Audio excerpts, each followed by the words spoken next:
You've heard the phrase, knowledge is power. But what if I told you that the real power isn't just in what you know, but in how you can transform your very being? We're talking about a transformative approach that even neuroscientist Dr. Joe Dispenza swears by. That's what we will be diving into in today's video. A world where neuroscience meets personal development, where the key to your best life isn't locked away in a secret formula, but is hidden within you. Stay tuned because what you're about to discover could redefine how you approach change, habits, and the untapped power within you. Without further ado, let's get into it. Change is a word that gets tossed around a lot. We all want it, but when it comes down to making it happen, that's where things get tricky. Dr. Joe Dispenza, a renowned neuroscientist, puts it bluntly. The hardest part about change is making a different choice than you did the day before. Simple to say, but oh so challenging to do. But why is it so difficult? According to Dr. Dispenza, it's because our bodies have become so accustomed to our habits that they know how to perform them better than our conscious minds do. It's practically on autopilot. And let's be honest, autopilot is comfortable, and this is how habits are formed. He says, a habit is something you've done so many times that your body knows how to do it better than your conscious mind. That's right. Your body has become the expert, and your conscious mind is just along for the ride. Now, you might be wondering, how does this happen? Well, it's all about the brain. You see, when you do something repeatedly, your brain starts noticing. There's a principle in neuroscience that says nerve cells that fire together, wire together. Nerve cells that fire together, wire together. So, whenever you indulge in that late-night snack or procrastinate on that project, you're telling your brain, hey, this is important. Let's make it a routine. And your brain obligingly turns it into a habit. But here's where it gets tricky. Once a habit is formed, it's like your brain has created a shortcut. It's the path of least resistance, and your brain loves efficiency. So, even when you consciously decide to change, your brain is like, wait a minute, we've got a system going on here. That's why breaking a habit feels like an uphill battle. Dr. Dispenza emphasizes that you need to become conscious of these automatic behaviors to break this cycle. It's about catching yourself before you go on autopilot. And let's be real, it's not a one-and-done deal. It's a continuous process of making different choices and overriding those neural pathways that have been so deeply ingrained. Now, Dr. Joe Dispenza has a fascinating take on this. He says, become so conscious of that unconscious self that you don't go unconscious to that self. Sounds paradoxical, doesn't it? But let's unpack that. Your brain is like a supercomputer, constantly processing information, making decisions, and running the show. But here's the thing. Most of this happens without you even realizing it. It's your unconscious mind at work, and it's incredibly efficient. It's so efficient, in fact, that it can run your life without you having to think much about it. Convenient? Sure. But it's also why you might be stuck in the same old patterns. Dr. Dispenza emphasizes that the key to breaking free from these patterns is to bring them into your conscious awareness. It's like turning on the lights in a dark room. Suddenly, you see everything clearly. You recognize the habits that have been holding you back, the thoughts that have been limiting you, and the emotions that have been controlling you. Now, you might ask, how do I become conscious of my unconscious self?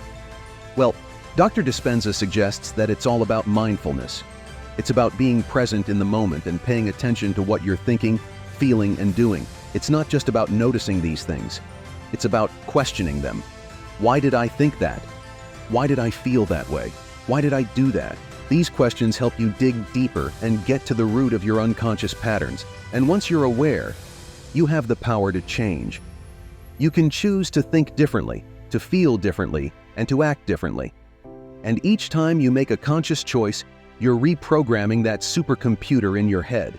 You're telling it, hey, we're updating the software and we're doing it now. But there are steps involved. Dr. Joe Dispenza has some practical advice that's grounded in neuroscience. He says that you must change how you think, act, and feel to arrive at a new vision of your future. Now, let's break that down. Changing the way you think, act, and feel isn't something you can do on a whim. It requires a strategy, and Dr. Dispenza has one that's rooted in science. He talks about the importance of brain waves and how they can be your gateway to accessing the subconscious mind. You see, your brain has different states, and these states are like doors to your subconscious. The trick is knowing when these doors are open. According to Dr. Dispenza, there are two key times when the door to the subconscious mind opens up: when you wake up in the morning and when you go to bed at night. During these times, your brain waves are transitioning, making slipping past the analytical mind and tapping into the subconscious easier. It's like finding a secret passage in a maze. You must know where to look. So, what do you do when you find this secret passage? Dr. Dispenza suggests meditation. Before you roll your eyes and think, "Not another meditation spiel," hear me out. Meditation is not just about sitting quietly. It's also about getting beyond the analytical mind. It's about focusing your thoughts, directing your actions, and tuning into your emotions. It's a tool that helps you become so conscious that you don't slip back into unconscious behavior. And well, you don't have to meditate for hours. Even a few minutes of focused meditation during these key times can make a world of difference. It's like hitting the reset button on your brain, giving you a fresh start to make different choices and create a new vision for your future. There is also another technique that can really supercharge your journey to change. This can help you prime your brain for new behaviors. But what exactly is it, and how does it work? Think of mental rehearsal as a dress rehearsal for your brain. You're essentially running through a new script, but instead of acting it out on a stage, you're doing it in your mind. Dr. Dispenza explains that this process can help you create new neural pathways, making it easier for you to adopt new behaviors. It's like laying down fresh tracks for a train, guiding it in a new direction. On how you do it, he suggests incorporating it into your meditation routine. Remember those key times we discussed earlier, when your brain waves are transitioning? Those are the perfect moments to engage in mental rehearsal. You're already in a state where your subconscious mind is more accessible, so why not take advantage of it? During your meditation, focus on the new behavior you want to adopt. Visualize yourself performing it effortlessly. Feel the emotions that come with successfully adopting this new behavior. The more vividly you can experience it in your mind, the more real it becomes to your brain. And when your brain thinks it's real, it prepares you for that reality. It's like you're giving your brain a preview of coming attractions, and it starts to get ready for the show. Dr. Dispenza emphasizes that the key to successful mental rehearsal is repetition. The more you practice, the more you reinforce those new neural pathways. It's like learning to play a musical instrument. The more you practice, the better you get. And the better you get, the more natural it feels until it becomes second nature. But that's not all. Dr. Joe Dispenza has an intriguing perspective on this. He says that one can condition one's body to feel different emotions by practicing feeling the emotions they want to feel. Let me teach my body emotionally what a future could actually feel like before it happens. Now that's a mouthful, but let's dig into it. You see, emotions are powerful drivers of behavior.